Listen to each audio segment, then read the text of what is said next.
Hey, folks, welcome to Weekend Technical Analysis Update by InTheMoneyStocks.com, your leaders in pure technical analysis, avoiding all that Wall Street hype. This Weekend Technical Analysis Update is for Monday, November 14th through Friday, November 19th, 2010.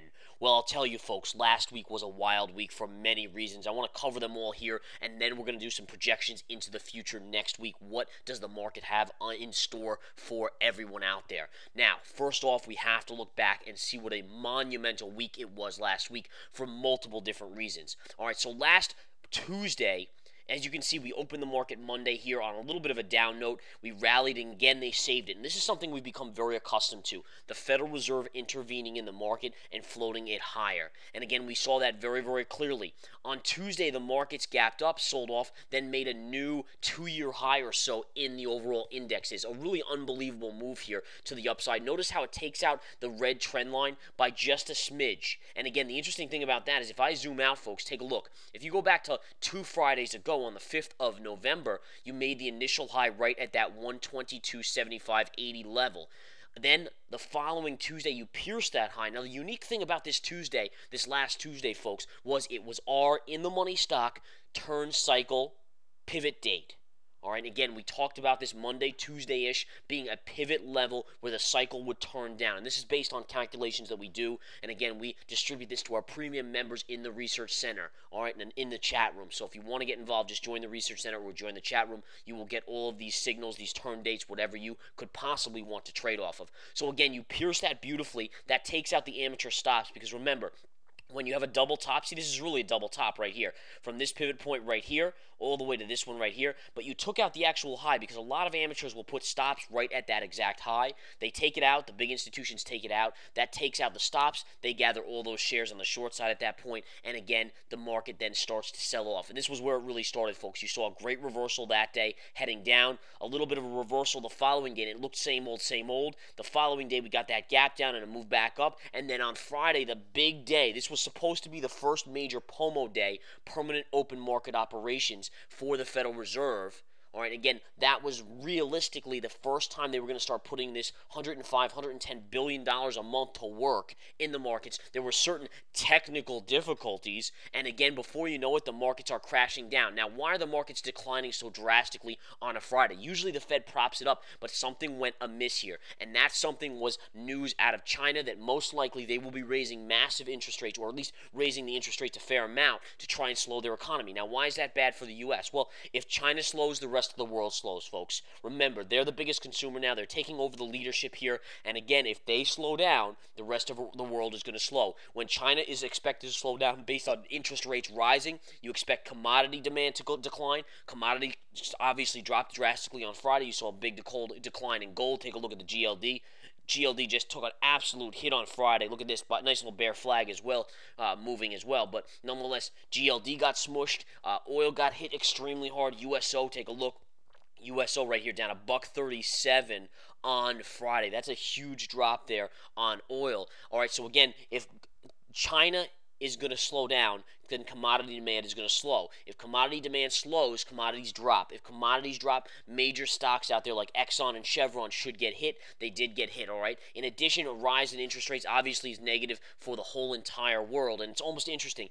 I get the sense that they're doing this. China is really doing this not only to slow their economy because they need to, but also to say, hey, to the U.S., listen, you guys are going to print money. We're going to combat this. It's not going to work. You guys are going to do this. We're going to do things that are going to combat that and not allow the flooding of money to really influence your economy. So you might as well stop doing it right now. Stop printing money, which is killing all the debt we've bought from the United States. All right, so it's a chess game. I'm telling you right now, this is a huge chess game.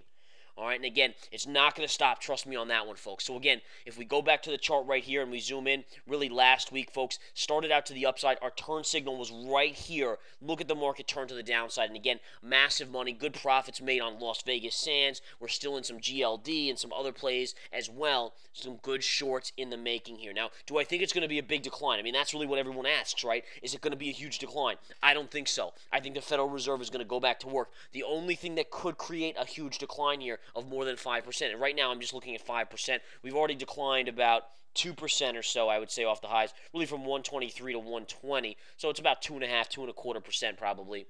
The only thing that could create a bigger decline, folks, is or would be major issues in Europe, which are starting to budge a little bit. We're hearing a lot about Ireland possibly defaulting and maybe a bailout of Ireland. If Ireland starts to default, a chain reaction, just like when Greece, remember when Greece had all those problems? It went to Portugal, it went to Spain, it went to all these other countries out there. So the same thing could happen. It's almost like a lit fuse. It just spreads. It's a fire. It just goes everywhere because panic starts to set in and emotion, which rules the market, begins to set in. So these factors have to be watched very, very closely. But remember, the Fed is not going to quit. And that's the biggest thing right now is these effects or these problems out of Europe or out of China or out of here or there must be bigger than the power of the Fed if the markets are going to decline. Otherwise, expect just small declines and then really the market to move back up. So we need to watch very closely if the big events happen. Do we get a default out of Ireland? Do we get some major issues out of Europe? What about out of the Middle East? What happens there? What happens in China and Asia, the rest of Asia? These are all, again, going to be catalysts that can overpower the Fed's ability to prop the markets up. Otherwise, if things remain quiet, which again we are approaching not too far off from Thanksgiving,